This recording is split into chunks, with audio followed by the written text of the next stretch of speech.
The Halo universe is filled with wonder, mystery, and fascinating discoveries around every corner. With so much to explore, four friends decided it was about time that they booted up their consoles and discussed this universe that has grabbed their attention since childhood.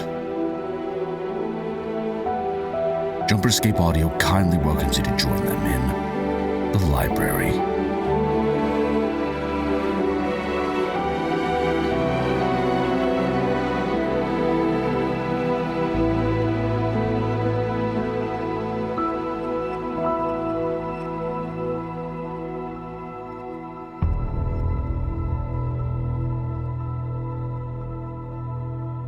Hello everybody, welcome back to The Library, the show where we talk about Halo lore. I'm Austin.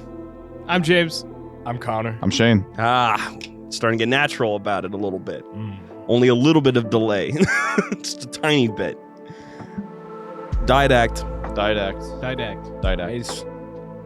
I mean, yes. Yeah. Technically. We're gonna go over how that 4. sucks. But not in Halo 4. Not in Halo 4, even though it really looked like he should have. Before we get into things, JumperScape.com if you want to get things like involved. Or merch like this. If you want to get things, like if you want to get things like, I don't know, involved. I was not ready for that. You can get merch. That you get. I can't help that I have bars sometimes. That's not what a bar is. I don't think you realize what a bar is. I know what a bar is. I've seen that phrase used like bars on things that have nothing to do with rhyme schemes or stanzas. It's more of a place to drink, but yeah. Checks out. I don't know what we do on this show anymore. But yeah, JumperScape.com if you want to get involved or support us or do anything like that, just head on there. That's where we can find the Discord server. That's where you can find the Patreon. And the Discord server is rapidly approaching 900 members. You should be the 900th. You'd be really cool. I thought you were like repeating. That's where you can find the Discord server, and blah, blah, blah, and the Discord server. I'm like, are you okay? I'm like, you just said that. No, not that. And then also, Glitch Energy. I was covering the logo, I know it. Glitch Energy. With a Y. I need it today because I am exhausted, and it's going to help me stay focused during this whole thing because it's good, clean energy. Yeah. If you go to glitchenergy.com, so with a Y, then you can use code Connor141 spelled CONNOR. Why did you struggle with the R? Well, it's because the R in ASL is okay. Yeah, he was doing CONNOR. I've been ASLing the code for like the past couple of weeks. Yeah. Why? Why not? He learned how to do ASL specifically for his name. I know a swear word and my name in ASL. And good job. You know, good He's job. trying to make energy accessible, Shane. That's Do you have just a problem with thumbs. Wait, well, I have to know what you just said that prompted him giving a thumbs up. What did you say? He was saying that's what the sign language is for good job. It's not the sign language for good job. If anything, good job is probably like... That looked offensive. No, offensive would be. So close enough. Yeah, that's the funny part, actually. That's very close. Because if I'm like, you, like, let's say you and me work together, or say something like, it's nice to meet you. Well, this is sex. So it's nice to bang you. See, I'm more of a... I don't know what This is a message. This is a Halo podcast. I don't think This is anyone a in Halo ASL is going podcast. to need to know what that The means. Didact. We gotta change. We gotta change. What's the Didact in ASL? The Didact in AS, I mean, it would probably just be DIDACT, so DIDACT. Lame. Well, I mean, like, there probably is a word for something that's a synonym to his name. What was this? What? Before we started, what did you say his name was short for? Didactic. Is there a thing for that? Let's look up the official definition. Didactic. Welcome to Reading Rainbow. There was a compilation that I found of just, it was a test. It was like, how many classic kid shows did you grow up with that you still remember? Oh my god, I could probably name a good bit of them. I just need a picture to go with it. I would love to see how many I would know. I saw a Wishbone and I got excited. I love that show so much. But didactic, yeah, and like I said earlier, intended to teach. It's an adjective. So maybe it'd be like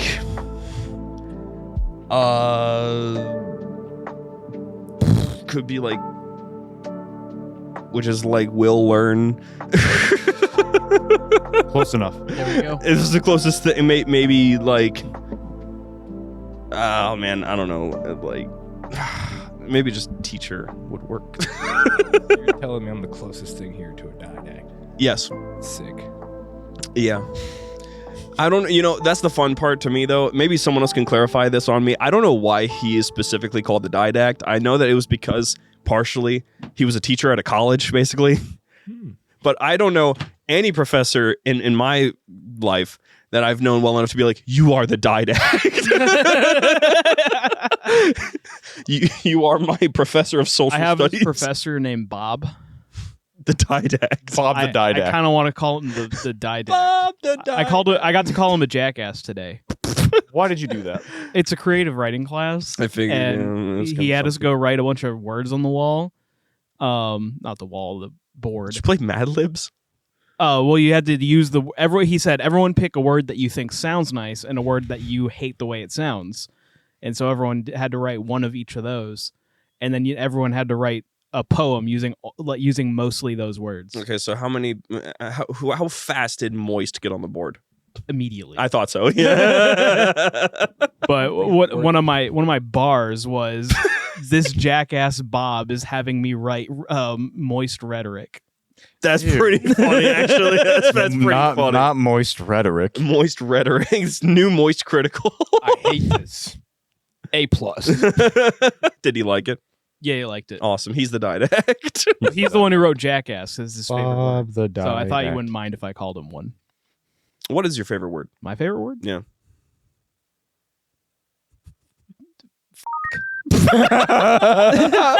I see. The thing is, it's probably not my favorite word, but it's the word I use the most.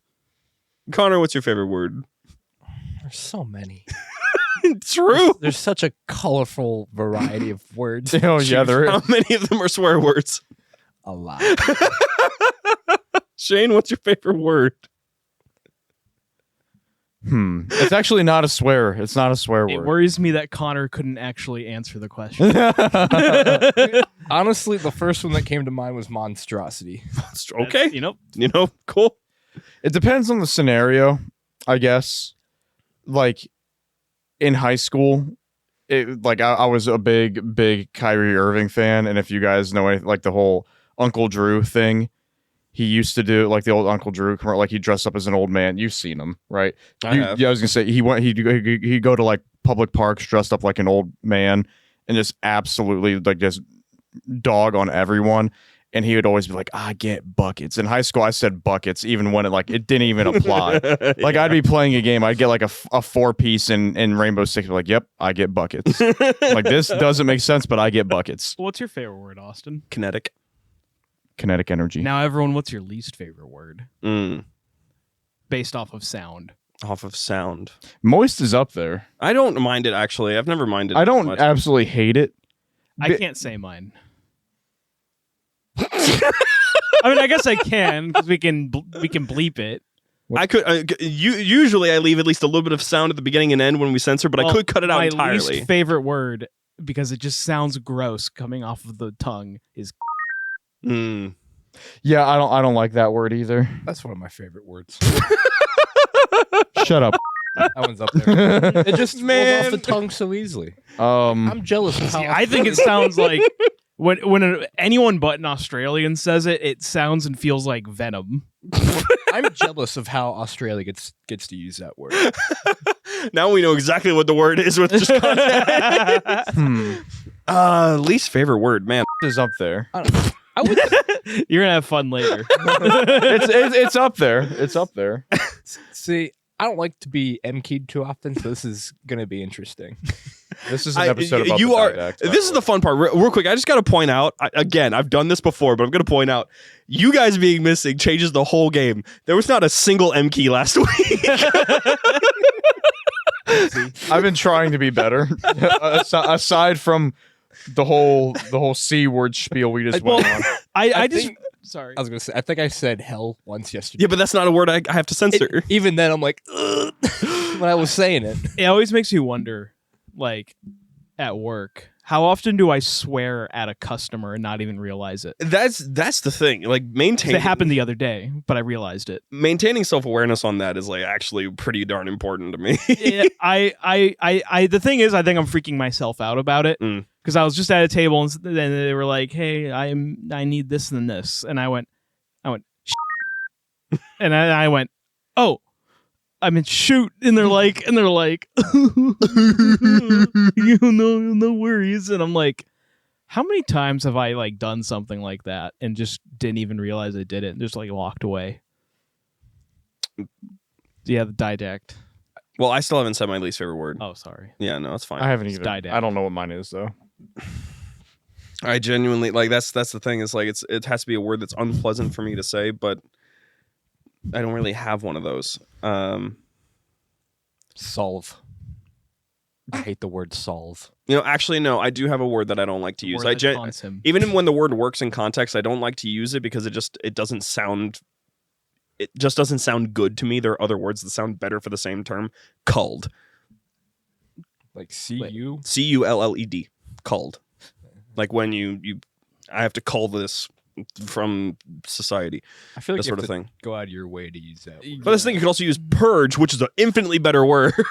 It is, and it's the word that people would use. I don't think I feel like if you're using a word like culled, you are just pretentious and you want to use that word. Oh, because I know my word. You know, I know word my exists. word. He knows his word. I do know my word. What's your word?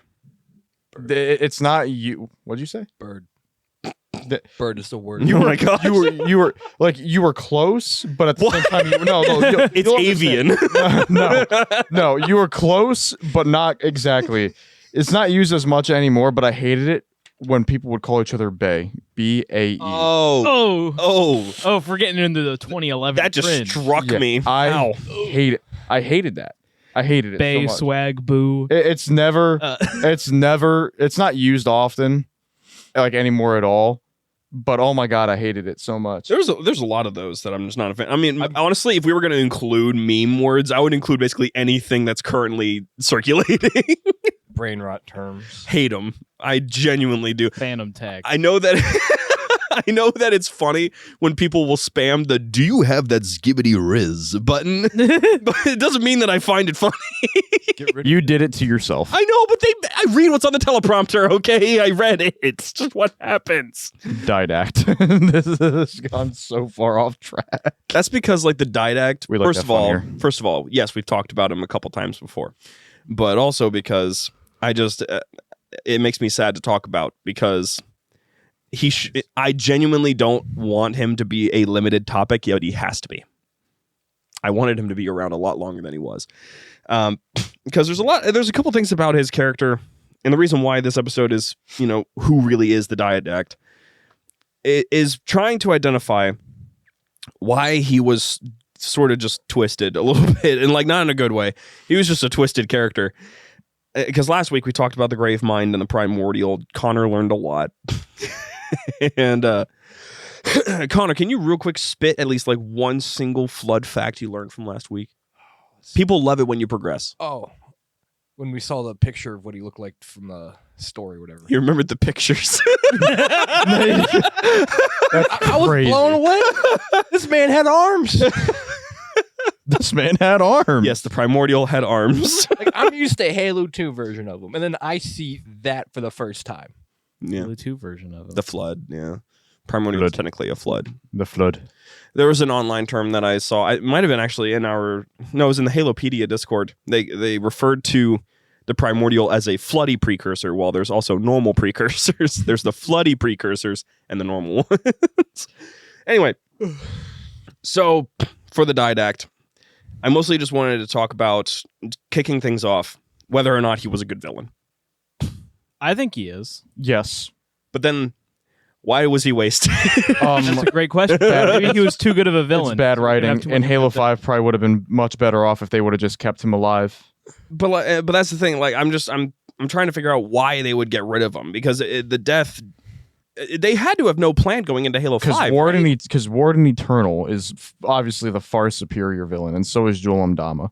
The mantle responsibility belongs to Cortana and the other creator. Quite literally the most like uninteresting villain in almost any video game ever. It's okay. Didact I absolutely wrecked him. I wholeheartedly mean that from the bottom like of my heart. That Warden Eternal is the most boring like villain in almost any video game I've ever played. Oh, come by on. far. You're only saying that because you fought him 7 times in the campaign.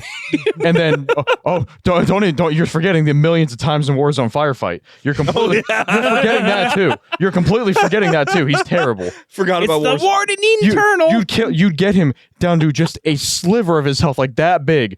Heals for no reason, just full health. It took you 15 minutes in the whole like it took you the entire round. 8 people with the most overpowered Rex in the game, and for whatever reason, you'd get him down to like a sliver of health in Warzone. He would do this weird cringe quote in animation, and he would heal, and you lose. He would heal for no reason, and it is the dumbest thing ever. Like that, like multiplayer aside. Multiplayer aside, I'm not. You're laughing. I got him going. No, you did. No, you did. Multiplayer aside, when I specifically remember my first Halo 5 playthrough, and I literally thought, I'm like, I wish the Didact was here. Granted, I thought he was dead. I thought he was dead. So I mean, that's all there is to it. I thought he was dead. So I'm like, Yeah. oh, I wish he was back. Like, there's nothing more to that. It just would have been so much like. They would have just been so much better A off. lot better. Yes. Which, by the way, speaking of Halo 5, quick side thing. This Saturday, if you're not in our Discord yet, you should totally join it because this Saturday we're going to bring back the Halo 5 servers. We're just going to repopulate them with as many people as we can possibly get. No specific game mode. Just load it up that day. We have a set time that we're going to have this going. Just load up anything you want, and we're going to see if we can get a game. Shane, you're playing. You're going to play. Nope.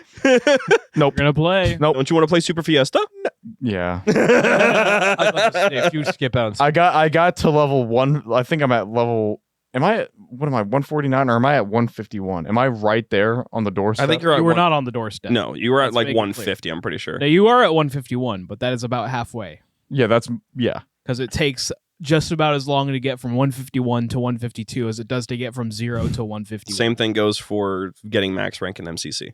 I don't know what that logic was that they were applying to these games at that time, I don't know. but it does not make you want to keep playing. No, and I didn't like, and that's the thing. I didn't like Halo 5 multiplayer as it was. So like, I was in it for whatever reward Halo Infinite was. I just remember gonna trying to offer. convince this man not to grind Warzone firefight to the point of self-torture. Well, here's the thing. Like, I see where you were coming from. My argument was we deserved a better reward than whatever they probably were going to give us. Because most of the people, but the player base fell off. People didn't even want to come back and play the game. The major argument I was making is we deserved a better reward, and they did. If you say otherwise, you're just blatantly wrong. Well, that was the point. Is we didn't know what the reward was when you were doing it. Oh, okay. But with everything that was coming out with Halo Infinite, I definitely had high hopes. It was false hope, don't get me wrong, but I definitely had high hopes for it. And then when the coding was released, it was like I stopped. I literally just stopped playing Halo 5. I will say, though, that brief period of time where you had no idea what the reward was, and it was just, you had nothing else to play other than that was a really hype time. it didn't help that like when they would be asked about it, they would like smile and go, "Oh, you'll get something in Infinite." Like Which- it's like gonna be made. They hyped it up. Well, that's the thing. They hyped it up because they had no idea what it was going to be. That was what they were doing. That's stupid though. That's so how you dumb. That's how you play the marketing game. If you don't know what it is, you just get excited, get people excited for it. So that when you do figure it out, it's exciting when it releases. Like, the kilo, you have to make it exciting. Minimum, it should have been like a really cool, like unique armor set, not some stupid, boring coding. Was that and I'm pretty all- sure the what? Was that all they said? It's gonna be something. Yeah. Actually. Yeah. And then like a And month or Halo two- Infinite at the time, Halo Infinite was heading. No. At least it looked like it was heading in a good direction. Like the art style changed. It looked like they took a lot of good feedback. Like the trailers looked really good. They were being somewhat transparent, not nearly as much as they should have been about the game, but definitely had high hopes because of the way that the game looked like it was heading. So I was confident. I just get the energy of someone going, It's something. It's something. And it's like, at least the coat. It was literally a coating. Granted, it was at least the colors that I use. Around the colors, it was like a chrome and a red or something like that. I think. It was like chrome, red, and black, but Yeah. the chrome wasn't as strong as it looked in the picture. You must be wondering No. about the red arm. Oh. And then they released a better version of the coating. And I'm pretty sure that's what That I'm running right was now. on the is it? store? Or is that not what? No. I'm running. Mine's red, black, and white right now. Plus, again, the coating had like a red arm. Yeah. One single red arm. No, you're thinking of the Scorpion one. Is that not it? No. Because there's two that look the exact same. No, it's like chrome with like red lining and like black. Cringe. I just picked up a new colorway for my character for the game night, and I don't think I actually am a fan of your armor and your color. It looks very you. You're the only person That's that what I was has that aiming for. armor, so it's very distinct. But this one last time I'll bring this up. I'm going to hope to never bring it up again just because I'm tired of complaining about Infinite. I'm not. We're from a bygone era. Connor has his armor now. He's probably never going to consider changing it ever again. Nope. But you will release another 1,000 Until- armors before the next Until game. there's a literal playable brute in the game, Connor's not changing his armor. And I got my armor a year ago. I'm not changing it. So I I got got a can of gas. I got my armor. tank of gas. I got my armor pretty quick. It was just the coating. I was Yeah. last. Yeah, the You were. coatings. No, I was You were last in after- every You were after. Every single thing. because Helios Scroll just came out. Oh, yeah. Came after me. I was happy with what I had before the Helios Scroll came out. I was like, okay, yeah, this is me. And then they released Helios Scroll. I was like, Is that the me. I remember in Halo 5 when I got Helios Scroll Blood Gorger before him in a pack. Yeah. Fun to listen. Helios Scroll Blood Gorger was my helmet for a fat minute Listening in Halo 5. listening to you guys get pieces of armor that each of you wanted was hilarious. I'm sitting there, I'm like, I don't care. Oh my god, they finally have this in the store. $20. Fine. Never again, but fine. Yep, that's $20 for white. I will never forget that. You shouldn't. You should Hey, never, $20 you should never forgive them for it. For the too. color white. So the I was Didact. there- Blanco. So the Didact. Yeah, the Didact. The Didact should have been in Halo 5. Now, reason being, okay? His death sucked in Halo 4, first of all. For how good Halo 4 was, which I will just say this real quick. Everyone's saying that the Halo cycle is continuing right now. Like on Twitter especially. Shout out to Community Blitz. It didn't happen in time for the episode, but tune in. He talks about these things. Chatternet every day. Anyway. Old big. So Shout out Slush. there was one guy, one single person who played Halo 5 over the weekend, and he was like, why is everyone hating this game? This game is fantastic. And it woke up all the troglodytes who were like, yeah, that's what I've been saying. Halo 5 is great. You don't miss the game. You miss where you were at in life when the game came out. And it's like my favorite part was that these people are like, the gameplay is so good. And then I'm paying attention. I'm focusing in. And they're like, I played the campaign on easy or normal. And I'm like, okay, now hold on. You can't say that the gameplay is good when you haven't tried it on Legendary. When here's the thing. God, it's Legendary, so bad. Legendary is not just a difficulty thing. In my opinion, Legendary is... Halo is a little bit different when it comes to its difficulty systems. At least it should be. Legendary has always been historically that it's kind of the moment where you take all the mechanics that you've mastered and you apply it to the campaign. You know everything about it. You've learned as much as you could possibly can, all these tricks and all of that. And that is how you're going to beat it. Halo 5's Legendary sucks in the fact that there are no lessons to learn. It's just pain. It is blatantly like the amount of guns that like the weapons that track in that game. Weapons that track, the battlefields are boring and linear. It's just terrible. I hate it. Your AI sucks, and that's wild coming from the guy who worked on Republic Commando. And don't even get me started on like the soldiers that just can blip around just because they can. This is humanity's best. That I can't tell you. No. Hold on. Mythic Warzone firefight on the XP grind because they didn't add any other better way to grind XP in that. In that game, they didn't add a better way to grind XP other than going to like Mythic Warzone firefight. It was the only thing that was worth your damn time if you wanted the XP grind. And when you're getting absolutely pummeled on round 3, and you have a borderline a 45-second respawn time, and you pull a Hannibal Scorpion, you leave your little garage, you blow up immediately, and you hear "This is humanity's best." Oh my god! When I tell you, like, I wanted to put my fist through my TV. Yeah. Oh my god, I hated that line so much because I'd be sitting there wasting wreck after wreck after wreck after wreck just to get spawn killed, having to wait another 45 seconds, pull another wreck, and repeat, and then my teammates are also going through the same struggle. Mm-hmm. And the struggle was not just in the multiplayer. This campaign, No, yeah. like the story, this was the fun thing about this whole trend that was happening. Fest. Nobody was defending the story whatsoever. They shouldn't. Even the people, even that guy who was like, "This game is fantastic," is like, "No, this story sucks. No, this story is terrible." And I'm like, "Well, that's kind of funny." And I think that there's a lot to that, because like Halo 4 set an idea that was very, very cool, and this concept of, we're starting to discover a little bit more of what book readers already know about Master Chief, but now the games are starting to address it and identify it. A what? A personality. A book? What's that? Oh. So,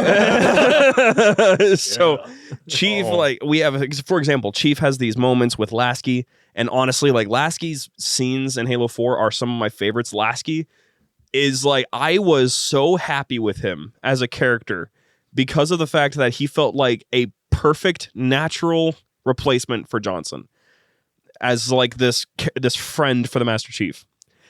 And that scene on the deck where, you know, he's like, you know, soldiers, just people. I'm like, this is great. This is awesome. I love this. Once About being a meme. Nope. And I'm sitting there, and I'm enjoying Surely this. you'll be back in the next Halo game in a much larger role, Lasky. And all that we get is basically just Lasky being like, "Oh my gosh, is that a blue lady?" And that's it. that's It's pretty boring. And I think part of that is because while Halo 5 technically had a grander scale and bigger threat, it was not a natural bigger threat. Because we went from the Didact, the reawakening of the Forerunners, him just being like, "You are small, I am big." Like, just, you know, using the Force on Chief and all of that. And, you know, Keith Sarabika absolutely killing it as the Didact. We went from that to Requiem. Although I will say, I love hearing him say, "Num Dagro." That is awesome. Cortana is not threatening.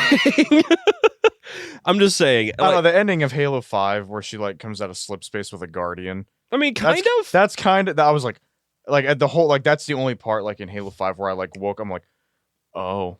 But that's the thing. See, she's not threatening because of what she's doing and what she is. She's not threatening because it's hard to just accept such a massive character shift. Especially one that comes on the coattails of her dying. Yeah. And Didact, I mean, he had some weight to him.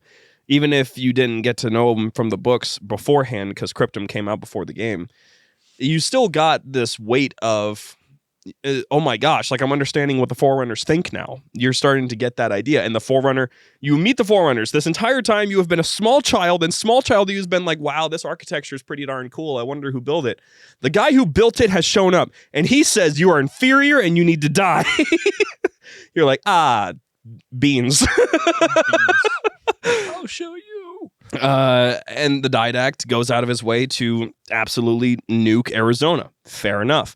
So it is pretty hot over there. It's understandable. I didn't think it was all that different from a normal day in Arizona, personally. But that's still one of our most popular shorts, by the way.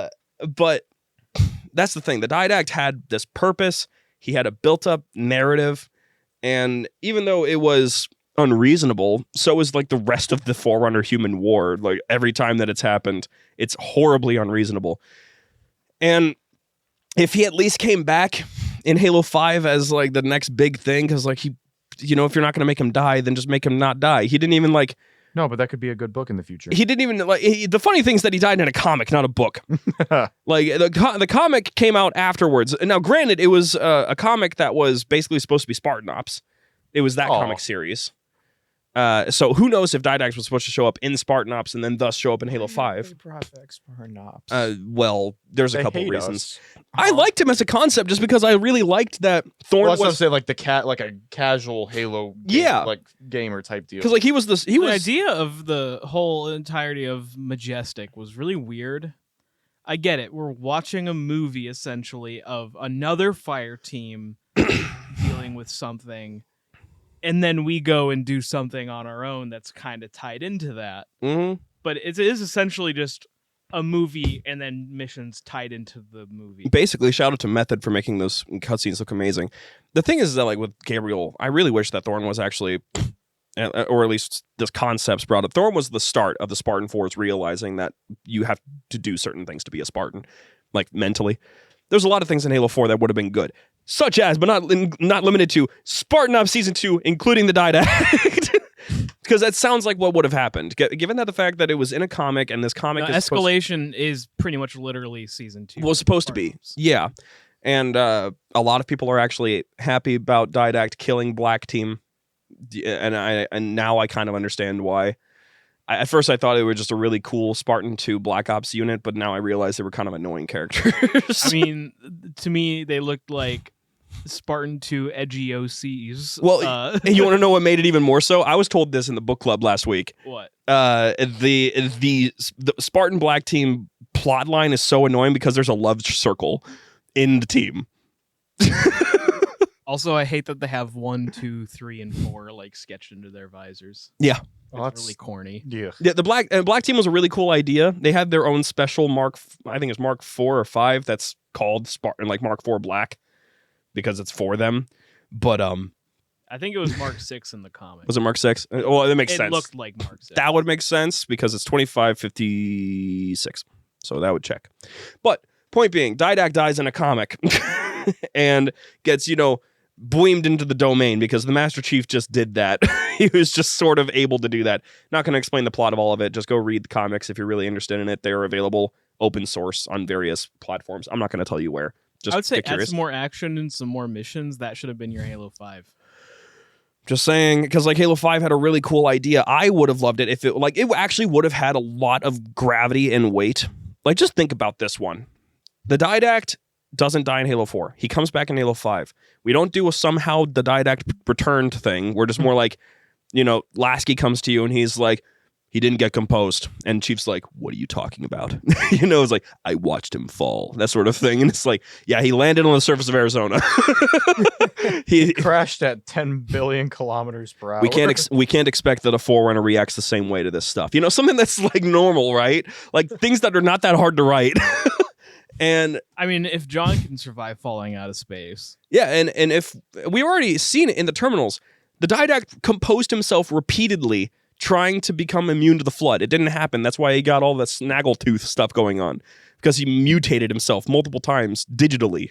So he can't be composed. That's why he's got an ugly mug. Exactly. That's how we know They he's could have immune. He kept saying, I can't be composed. They could have just wrote it in that way. So like there's a lot of ways to go about it. I think a lot of people just there was definitely like Halo 4's campaign, in my opinion, was definitely good, but like I think there's a lot of like I guess feedback, and 343 has a bad history of like they listen, they take feedback and they do well with it, but they do too much with it. Mhm. So they probably were like, oh, okay, well, let's just go another direction. Except for the art style, they doubled down in Halo 5, which I don't understand. Yeah, I don't know about that one. Yeah, but that doesn't make sense. The biggest gripe about Halo 4 to me, the game was pretty, but the art style definitely caught a lot of flack. You could tell they immediately regretted it by their post-launch DLCs. oh yeah, where they immediately started doing callbacks. Classic weapons, classic armors. Yep. That's all they. In most Halo of what they 5? were doing Yeah. in Halo 5's Yeah, updates. when they got like the plasma rifle and stuff. Yeah. But the biggest thing, it would have just made sense if the Didact came back and he was the one that activated the Guardians. He's like, you thwarted me one time, human. You will not do it again. And it's like, Guardians. This is my 5th Halo. Guardians. And then Halo Infinite. Not the Banished. We keep the Banished to Halo Wars over in its own little pocket. The Didact wants Zeta Halo. He has a pretty good reason for wanting Zeta Halo. He knows what's on it. He knows whatever lived there. He knows how to use it. So yeah, Didact goes to Zeta Halo, and we fight Didact on Zeta Halo as the big climax to a trilogy, instead of Halo 4 being a good start to a trilogy, Halo 5 being a good start to a trilogy, and Halo Infinite being a good start to a trilogy. Maybe we chill on Halo 5, good start to a trilogy. Yeah, I don't know about that one. I thought it was, genuinely. Here's the thing, I do kind of agree with you. I've often said, like, hey, I wasn't a fan of the direction they went in Halo 5, but I was damn sure, like, interested in where they were going to go with it. I was excited about seeing what Lockett and the team was going to do. I was excited for Osiris to actually be a character, like as a team. Because who is Tanaka?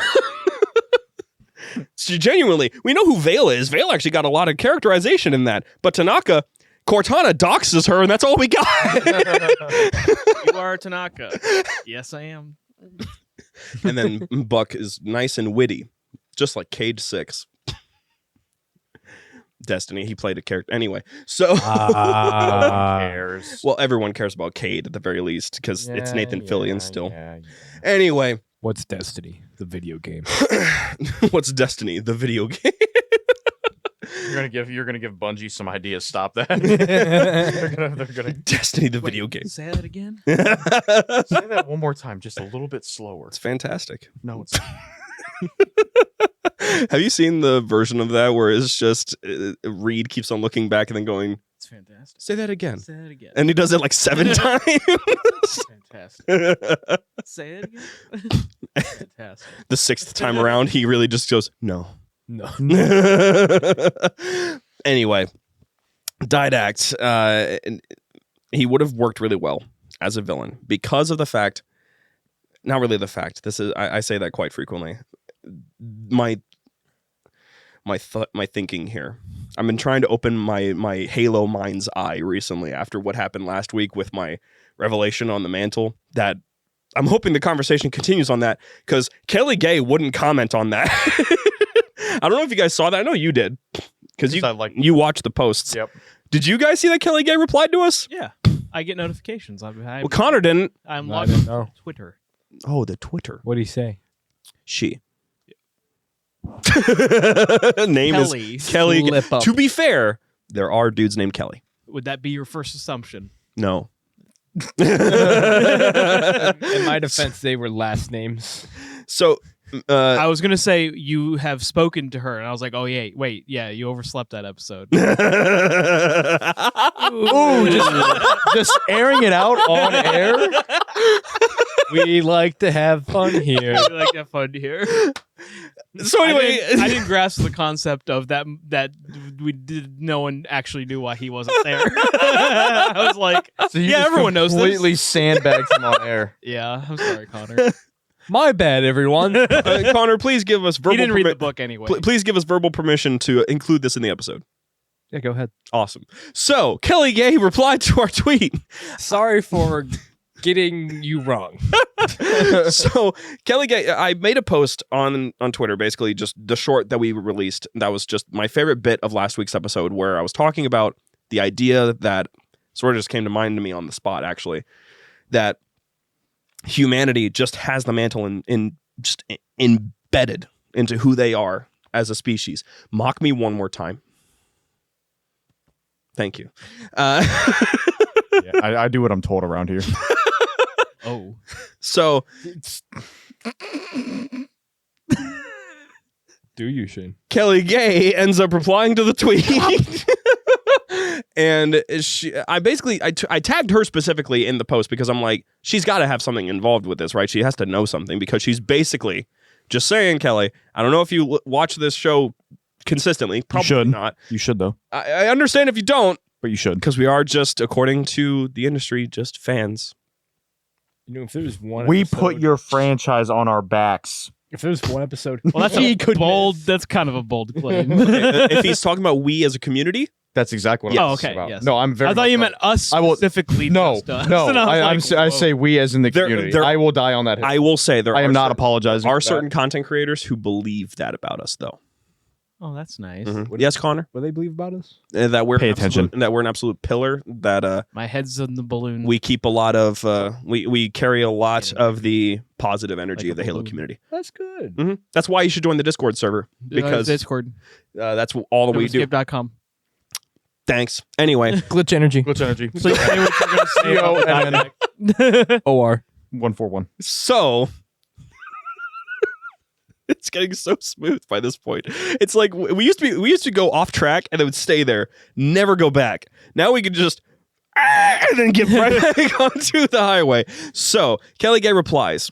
I also tagged like Hidden Experience Installation 00, but they're not our real friends, so they didn't reply, guys.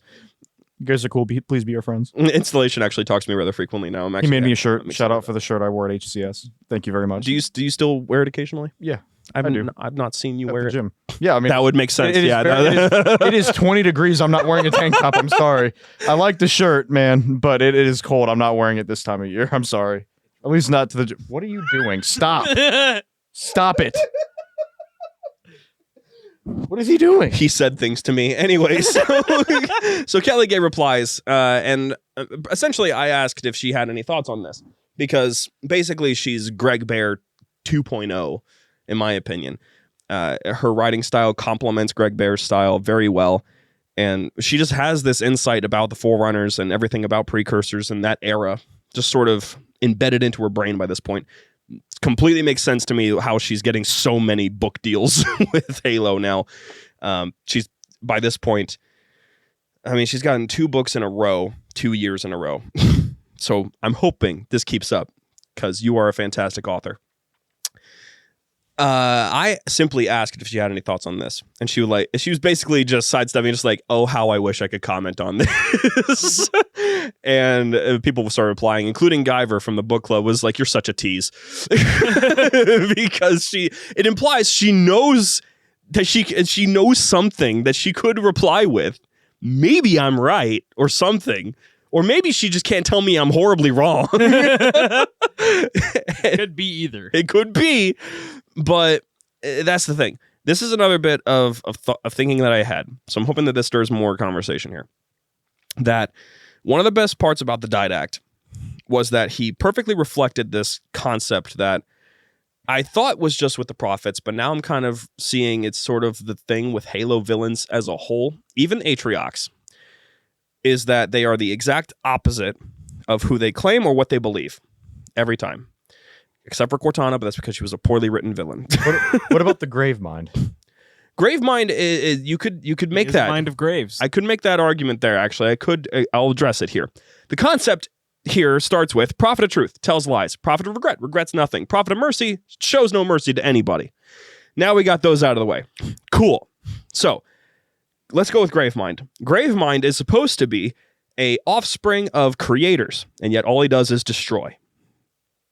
Okay. One could argue that he creates. He does both. He definitely does both. But there's also the thing, precursors were interested in the concept of creating species that had free will and had free thought. Gravemind wishes to control those thoughts because he believes those thoughts to be dangerous. Yeah, I don't think that's going against the Gravemind's goals or what he says he is. No, I'm not saying that. I'm saying Gravemind is the opposite of the precursors. Yeah, So opposites still exist there. That's what I'm talking about. fair, but I don't think it's the same as like the illustration you made with like the Prophets, though. How can someone named Truth be such a bullshit? I don't have an M key available to me. It's okay. I'll just listen to the whole thing later. Like you always do? No. So anyway. Don't you say you always re-listen to the episode? I used to. I don't do that anymore. Usually when Cheyenne is Do you here. want me to go press the M key? No. It's too late now. Okay. I made a good argument, I thought. You did. Can we go back to that? Yes. So the concept... It's kind of a mental flashback. so, Where did he go? Are you saying that it's sort of a stretch to say that because the Gravemind is not himself a opposite of whatever it is that he believes, that concept doesn't really apply to him? Yes. Okay. Because, yeah, you're right to relate him to the precursors because, obviously, but I think it's obvious that there has been a shift between the precursors and the flood and what their goal is. Well, maybe, because I think there could still be an argument made for the concept that the Gravemind wants, like the Gravemind wants the same thing that the precursors did. Technically, they both wanted unity, but the Gravemind has a very, very corrupted idea of what unity actually is. So the desire is still the same yet opposite at the same time. Yes, and what I'm saying is since the precursors and the Gravemind are related but not the same, it is presented that the flood is corrupted and it is hungry, and that is like there's no contradiction in the Gravemind's character and what the flood does and what the Gravemind does. That's fair. He does exactly what he wants and what he says he's going to do. Because the flood is perfectly capable of doing whatever it is that they want to do. Which we've talked about that before, that the flood actually, with the ancient humans, so it was said that the ancient humans were able to defeat the flood. And then the Gravemind Primordial clarifies to the Didact, no, I just let that happen. You think that any lesser being could control my desires? No. It's kind of fun. So I like that approach. I think you might get me on that one. But not the other ones, because you see... The Didact, we'll jump ahead a little bit. The Atriox. Atriox hates authority and power because of what it did to him. And yet he wants ultimate authority and power over the galaxy. It's a contradiction. And it makes it so that it's a reflection, again, of the concepts that the prophets started. And the Didact is sort of the same, in my opinion. Because the Didact... his name literally means, is related to an aspect of teaching. It's just the desire to teach. But he learns nothing because it takes him at least 100,000 years to actually learn something. Granted, a lot of mistakes were made to make that happen, because way back 100,000 years ago, when he was first locked into his cryptum, he wouldn't listen to his wife, the librarian, and he was basically convinced that the humans were always at fault. And he wouldn't listen to her, where after the fact that the war was already over, after a couple hundred years, librarian's like, wait a minute, I think they were fighting the flood and not us. It's like, I'm glad that no one talked about that one. But the Didact didn't believe her. And then when he gets locked into a cryptum, the librarian was putting him in there with the intention of him being locked into the domain so that he can meditate and talk to his ancestors and blah, blah, blah, blah, blah. But the domain got boomed by the rings. So he was stuck there in stasis for 100,000 years, just festering in his anger. And he comes out the other side and he's like, finally, I can kill everybody. And learns absolutely nothing over the course of 100,000 years. And then after all of that, he gets locked into the domain by the Master Chief. And we learn in Epitaph that it takes him another journey to finally understand. A great one. Yes. That hit you like so late. Yes. the pain. It hit him like a dirty sock. It sure did. Hated that. But the Didact learns through another journey. A great one.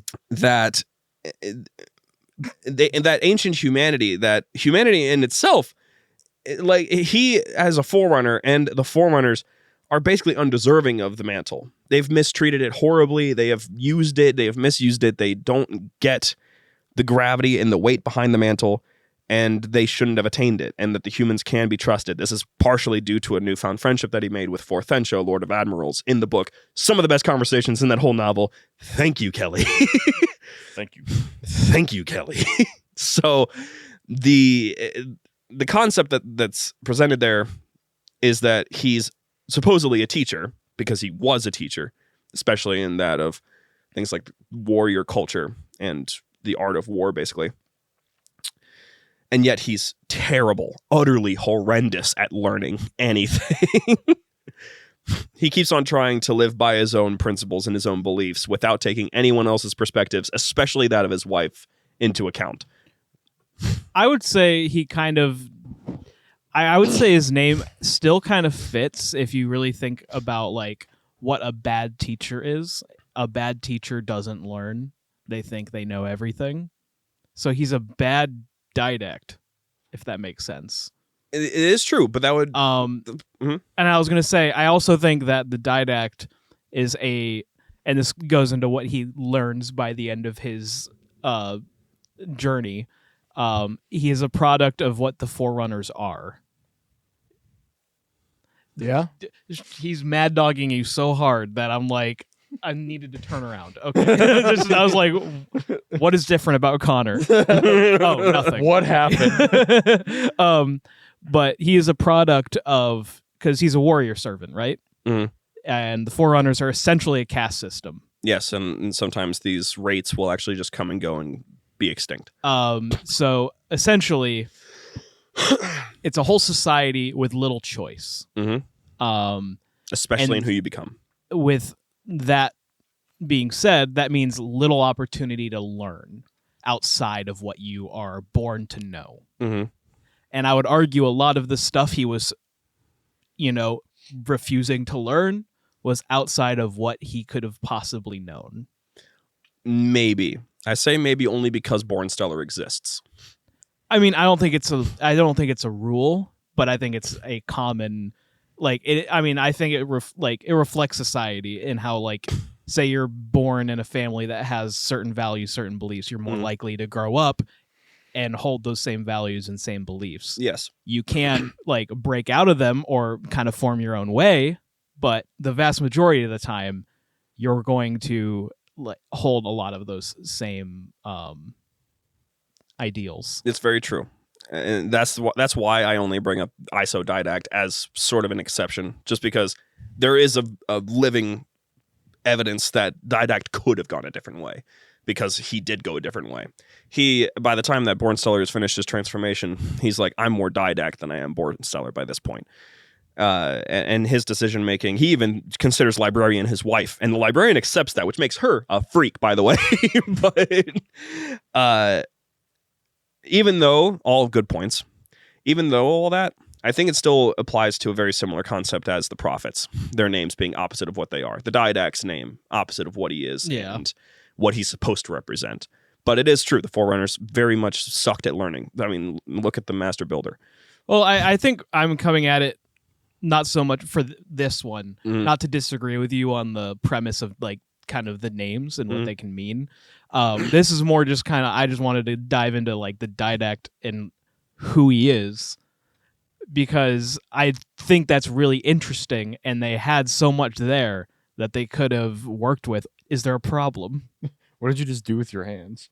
I did Okay, I'm like, what did you just do? a wave. I've been practicing. I lost my train of thought. Thanks, you Shane's eyes. Thanks you, Shane's eyes. Thanks, you Shane's eyes. So the Didact and his name, and I was saying that I actually agree with you that it's the name thing is still relevant, but I just always find it interesting to look at the Forerunners and the Didact, and I feel like there's a lot of fun parallels you can draw to different literary topics in real life. yeah, especially in that, just because the Forerunners, I mean, the best part about the Forerunners and Ancient Humans and all of that with Halo 4 is, and the books attached to them, is the fact that these books, they have to be inspired off of currently existing, including the Bible, human literary works, because a lot of in Halo lore, a lot of our written works is just inspired off of what happened 100,000 years ago. So there's things that happen that humans just remember from ancestral history, and they're just like, that's awesome. And they just start writing it down. And that makes it so much fun to explore. So, point being, what did Halo Infinite do for that? Anyway, the Didact is a very thought. And before I get on to this, Connor, what'd you do? What were you doing? I'll tell you later. Okay. So Nothing serious, just annoying stuff. that's fair. So the Didact, he should have stuck around only because of that one concept alone. He had a solid backbone to be a strong villain in the games because his premise was similar to that of the Prophets. The concept was the same. In fact, it actually kind of is the same. The Great Journey doesn't exist because the Great Journey is just wiping everybody out. The Didact's like, that sounds awesome. Yeah. I know exactly what I'm doing. And honestly, they had an opportunity to flesh the Didact out more than the Prophets, because I love the Prophets, but they are pretty 2D, at least in the games. And actually, even in the books. Even in the books. There's not a lot of information about like the prophets' lives, like kind of what it was like, what leads even to them getting to where they are within the covenant. There's only one book that covers that kind of, because there's a lot of superficial information about like the covenant, how it works, how the society is like how the hierarchy exists. But I would love to just in official Halo lore, to deep dive the Covenant government down to its very roots, so I could understand more of how it works and how the prophets themselves, like what they individually get out of life. And like, what was it like having daily life on High Charity? What if you were born there and you never left? You know, because that probably happens a lot. Yeah, probably mostly like grunts. But it's probably heresy to talk about life outside of High Charity.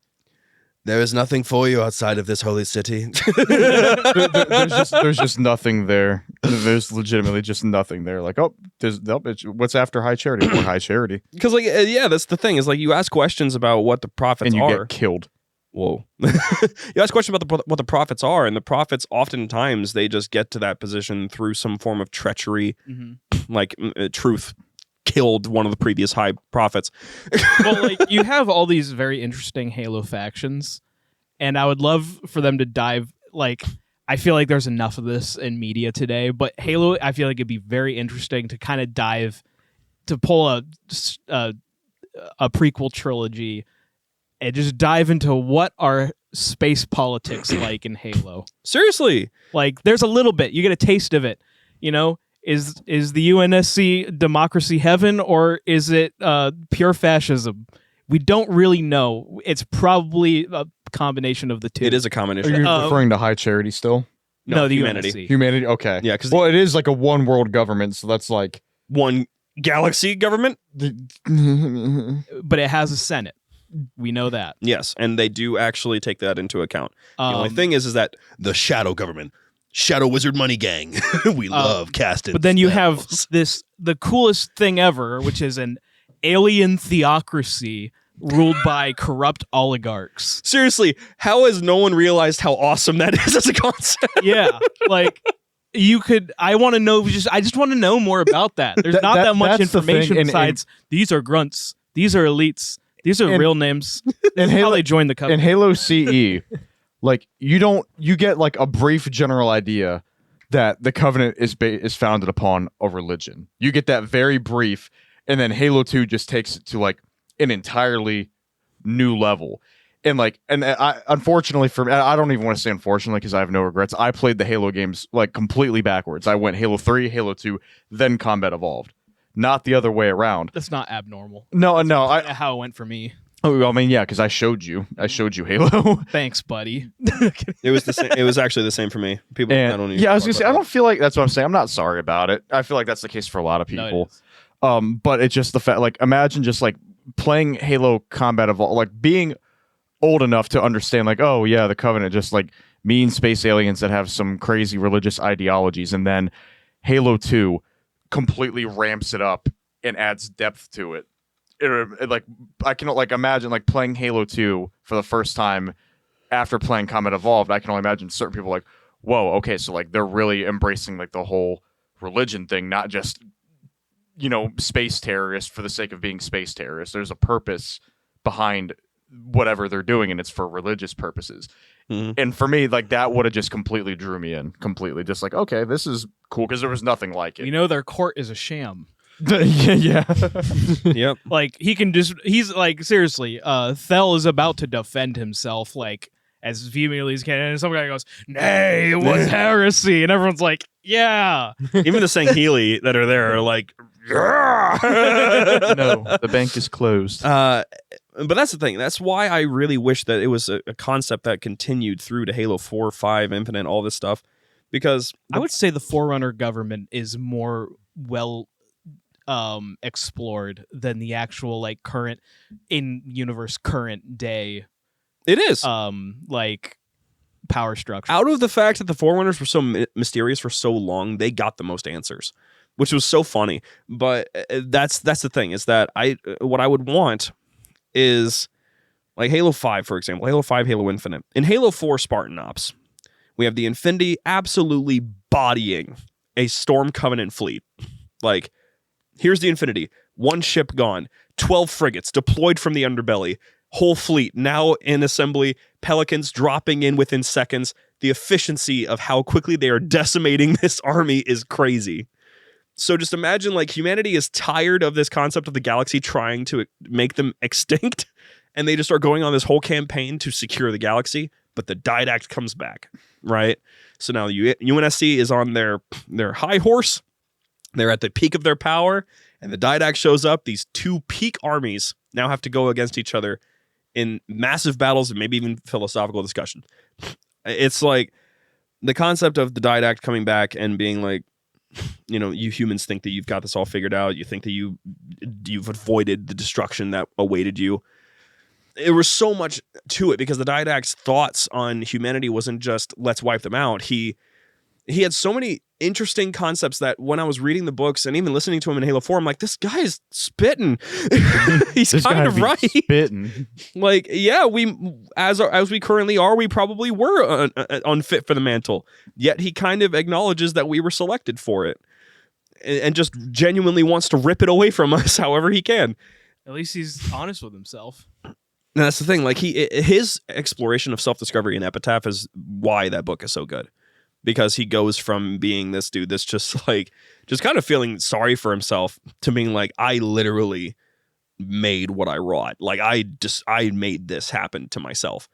The fact that the book, I think it's interesting that he knows that, yet he still outwardly blames humanity for basically everything that went wrong. Because he with can't help Forerunners. it. He couldn't help it. He has to look to a scapegoat Mhm. for why his people failed. You know, And the only one left to blame is humanity by the time he wakes up. mhm. You know, you can't exactly take your rage out on the flood anymore. I wonder if Kelly Gay took that into account, actually. I just thought of this. There are two characters that have severe megalomania. We have Didact and we have Cortabo, okay? So... Cortabo is just poorly written in the games. But in the book, we have the Didact come face to face with Cortana. And it's actually amazing. Because the Didact has finally leveled out a little bit, and he's just like, okay, you're starting to freak me out. Calm down. And she's just freaking out, just like, you're being a Karen. Because ultimately, like, the differences here are, like, striking. Because Cortana, like, yeah, you can, like, logically look at what they wrote as her motivation and be like, I guess that checks as a motivation. A motivation for Cortana? I don't think so. Well, this is the big problem. They turned Cortana into a genocidal maniac with one touch of the domain. That's pretty cool. Well, that's the thing. Like, it is a cool concept, Connor. You want to know how you have to find out about that, though? In a book. It's not in the game, is it? 3 books. Yeah, In the game, all you really get is just suddenly, join me Like, or die. she's in the domain. Papa Guardian shows up in front of Master Chief. Chief is like, what am I on? And then he's like, I have to go to Meridian. Chief, what are you talking about? Bro. I have to go to Meridian. Bro, what was in those augmentations? Amalgamation has begun. And like, all of this stuff just starts happening, and the setup just doesn't check because you have to, like, you would have to go and read, like, I don't know which book it would be. Probably would. I don't remember which book it was where the conversation between Gravemind and Cortana is discovered, but that starting point.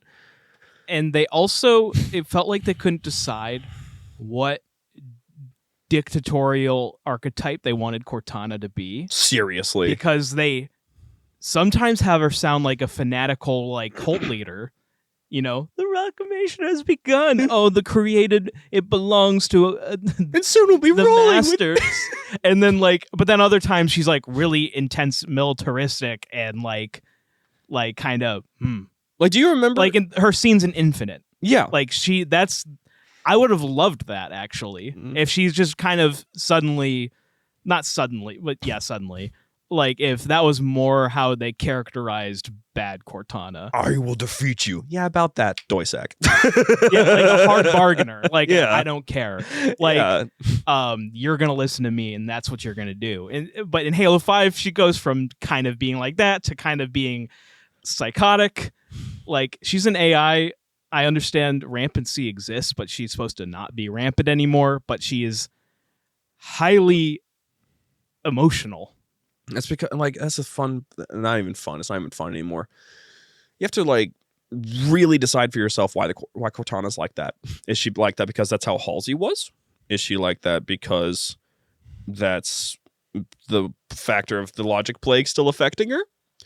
Maybe the domain can't fix logic plague because the domain and the logic plague are both produced from the same thing. The perfect audio to listen to illustrate my point is in the last mission of Halo 5, her radio broadcast to the galaxy, where she's talking to each individual species. Her tone of voice, it's like she's trying to be a caring godmother. She kind of sounds like Halsey. It's weird because it clashes with. It's like it straight up is like they couldn't decide how to characterize her as a villain. But then you could also make that argument that they actually did do that on purpose to make it confusing on purpose, which would just be annoying. Yeah, that's lazy. And also, on the megalomaniac thing, one major thing that you said that popped the idea into my head was that Didact shoves his blame off. Like, he doesn't want to take responsibility for his own actions. Cortana carries Halsey's regrets. Halsey is the original megalomaniac. And someone in the Discord actually brought up this concept that Halsey might have had selfish desires this whole time with the Spartan program, that like she wanted to have this personal goal of forcing the evolution of humanity by using the military industrial complex basically to fund it. So she was like, what if I made you super soldiers? But that's just her way of saying, what if I made augmented human beings to change the human race? But in Halo 3, there's a secret dialogue you can get on Cortana, the mission, where I think it's if you get to a specific part of the mission that you're not supposed to usually go to, Cortana will say, it was the coin's fault. That's a reference to Fall of Reach when Halsey selects John. She takes so much blame and feels horrible for what she did to the kids, especially John, because she sees that as like, she gets to interact with him the most. And John completely changed as a person, almost lost his sense of self entirely by being a soldier. And she blames herself so much, but she can't bear it. And she blames the coin that she used to prove that he was going to be selected. She will not accept it. She still doesn't accept it. And I'm like, these two things, they're the same. But one was way more compelling than the other one. We should have gone with the other guy. Anyway. Shane, Connor, you haven't said anything in a while. You got any thoughts about the Didact? Good villain. Pretty tall. Is he that tall? How tall is he? He's freaking tall as hell. He's like 9 feet tall. I'm looking at Cut to the Q&A. No, I have to know how tall the Didact. He might be like 12 feet. He's really tall. No, he's definitely tall, but I want to know how tall. How tall is he? How big are his feet? What size shoes he wearing? He's standing at over 11.4 feet. What size shoe he He wearing? wouldn't fit down here. I don't know. He might fit sitting down. I'm not putting that. I'm not Googling how big is the Didact's feet. I'm not doing that. So everyone, if you enjoyed this conversation and you want more like this, then feel free to give us a little bit of feedback. Give us some thoughts about how did you like this conversation? Did you enjoy it? Did you not? Did you disagree? Did you agree? You should tell us. You can call us 206-278-5795. You can call in, say your name, say you're calling in for the library. You got 2 minutes to say whatever you want to us. Just make sure that it's not weird, because then we won't broadcast it. But otherwise, you can go to JumperScape.com, get connected there. Show up on Saturday, this Saturday, the day, like 2 days from now when this episode goes live. Show up, play some Halo 5 with us. We're all going to be in the same VC, but we're all going to just search public matches just to see if we can get into the same lobby together and just have a good time on Halo 5. Otherwise, there's other events happening this month and next month and the month after that and the month after that and the month after that, blah, blah, blah, blah. Always show up, because it's always going to be a good time in that server. Otherwise, you can support us there. You can get awesome merch like my Many Moods shirt here. It's really nice. And otherwise, There's about 9 moods on there. shout out to this for keeping my focus, because I got a total of very low single digits hours of sleep because of work stuff. So thank you to Glitch. GlitchEnergy.com, spelled with a Y. Use code Connor141, spelled CONNOR141. yes, CONNOR 141. I forgot he was trying to do ASL, so I wasn't looking. I thought he was struggling to spell his own name for a second. No, I think what I did, I switched it to my left hand, and there's some letters that Oh, dude, practicing finger spelling with both hands is essential. You have to be able to do that. I figured that out. It's pretty darn helpful. Also, you have to make sure, if you want to take this seriously, you got to make sure you stay in the finger spelling box. There's a box. Yep, and around from the top of your head to about this part of your chest, and then over here to your shoulder, and then line it up with the top of your head. This square is where your finger spelling should be. I've been good this entire time. Cool. Anyway, stick around if you want to see the Q&A and Patreon segments on the audio episodes, because we're not going to include it here on YouTube anymore. It's just a little bit too long. So just, go over to the audio episodes if you want to see that. Otherwise, thank you guys so much for listening, and we'll see you guys next week with who really is, I'm pretty sure this is the episode for next week, Dr. Halsey. Oh, boy.